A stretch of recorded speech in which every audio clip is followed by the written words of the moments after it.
reached every corner of the ancient world, and I want to see how far his modern mysteries have spread.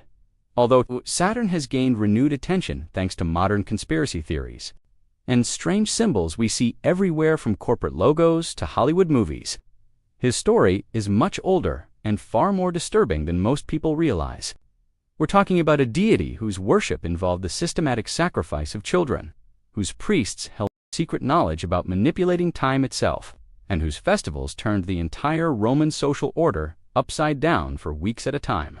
Known as the Lord of Time and the Devourer of Children, Saturn is the Roman version of the Greek god Kronos, the ruler who literally ate his own babies alive to prevent them from overthrowing him. This wasn't just a myth that people told, and his influence stretched across the civilized world for years. What makes this truly terrifying? Saturn wasn't just worshipped as some simple god of farming like most history books tell you. He was considered the master of time itself, death, and the harsh lessons that break people and reshape their souls. His priests claimed they could predict the future, control the seasons, and even extend or shorten human lives through their secret rituals. The Roman government was so afraid of Saturn's power that they kept his main statue chained up for 11 months of the year, only setting him free during the darkest days of winter when his followers believed he walked the earth in physical form. What makes Saturn's worship so special that it survived the fall of Rome and still influences our world today? What dark secrets did his priests really know about controlling time and human behavior? And what does his constant appearance in modern movies, government buildings, and corporate symbols actually mean for us right now? Join us as we uncover all the mysteries and dark secrets of the Cult of Saturn, because understanding his ancient power might be the key to recognizing his influence in our modern world. To understand Saturn's true power and why his cult became so influential, we need to go back to the very beginning of recorded mythology. Long before Rome existed, and even before the Greeks wrote down their first stories, the oldest written source about Saturn comes from a Greek poet named Hesiod, who lived around 700 BC in a small village called Askra. Haskra wasn't just making up stories for entertainment. He was recording ancient oral traditions that had been passed down for generations, possibly thousands of years before he was even born. His most famous work, called the Theogony, which literally means birth of the gods, tells us that Saturn, originally called Kronos by the Greeks, was one of the Titans, the first and most powerful generation of gods who ruled the universe, before Zeus and the other Olympic gods took over. But here's where the story gets really dark and shows us just how brutal these ancient deities could be. According to Hesiod's account, Kronos didn't just rule peacefully like some wise king. He violently overthrew his own father, Uranus, the god of the sky, by hiding and waiting for the perfect moment to attack. When Uranus came down to mate with Gaia, the earth goddess, Kronos jumped out with a razor-sharp sickle, made from adamant, a material harder than diamond, and cut off his father's private parts, throwing them into the sea. The blood that dripped from this wound created the Furies, the goddesses of vengeance, while the severed parts fell into the ocean and created Aphrodite, the goddess of love. This tells us something important about Saturn's nature. He's connected to both creation and destruction, love and hate, life and death. The Romans later adopted this terrifying figure around the 6th century BC and renamed him Saturnus, making him one of their most important and feared deities. But the Romans didn't just copy the Greek stories. They added their own twisted elements that made Saturn even more disturbing. What most people don't realize is that Saturn wasn't considered some minor farming god, like many modern books claim.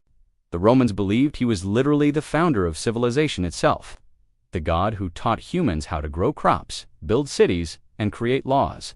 They said he ruled during what they called the Saturnia, Regna, or Saturn's kingdom, which was their version of the Golden Age, a time when humans didn't need governments or police, because everyone was naturally good and honest.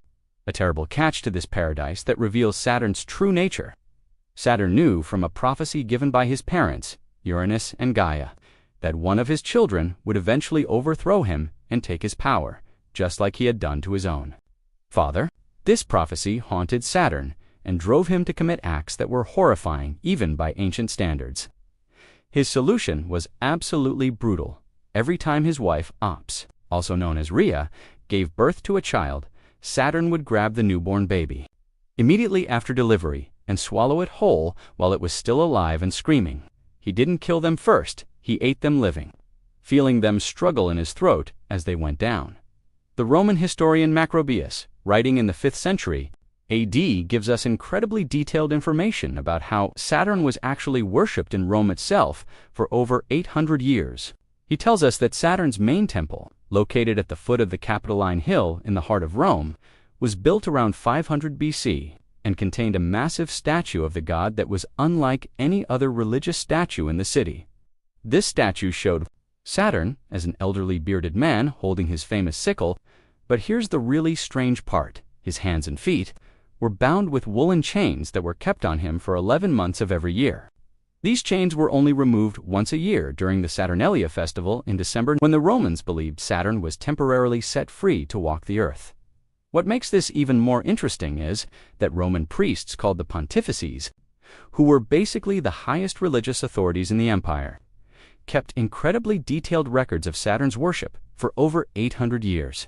These records, many of which survived until the Library of Alexandria was destroyed, documented thousands of animal sacrifices performed in Saturn's honor, including bulls, rams, and wild boars. But more disturbing are the references to human sacrifices, especially during times of war, famine, or political crisis.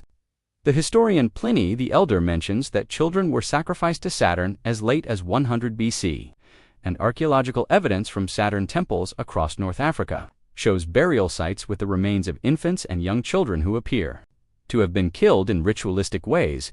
If you're finding these ancient mysteries as fascinating as I am, consider subscribing for more deep dives into hidden knowledge that most people never hear about. The political power of Saturn's cult was absolutely massive and reached the very top of Roman society. The Roman Emperor Augustus himself participated in Saturn's secret rites, and historical records show that Julius Caesar consulted Saturn's priests before making his famous decision to cross the Rubicon River and march on Rome.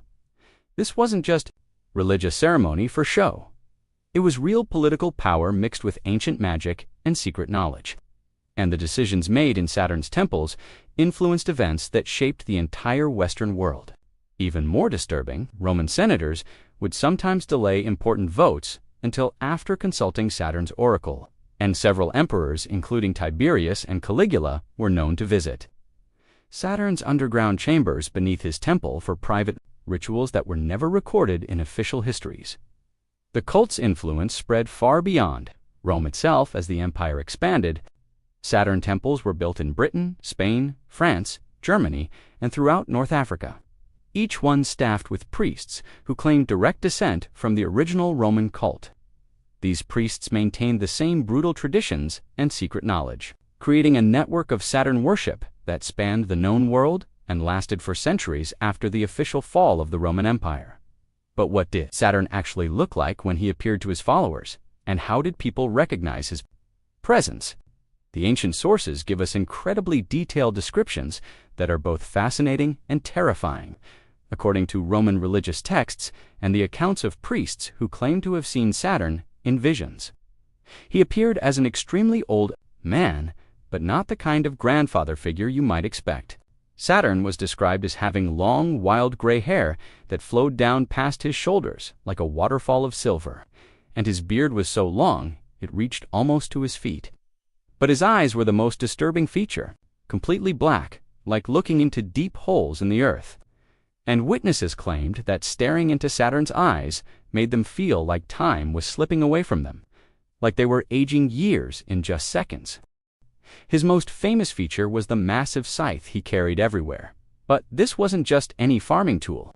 Ancient descriptions tell us it was made from a dark metal that no one could identify, possibly meteoric iron that had fallen from space.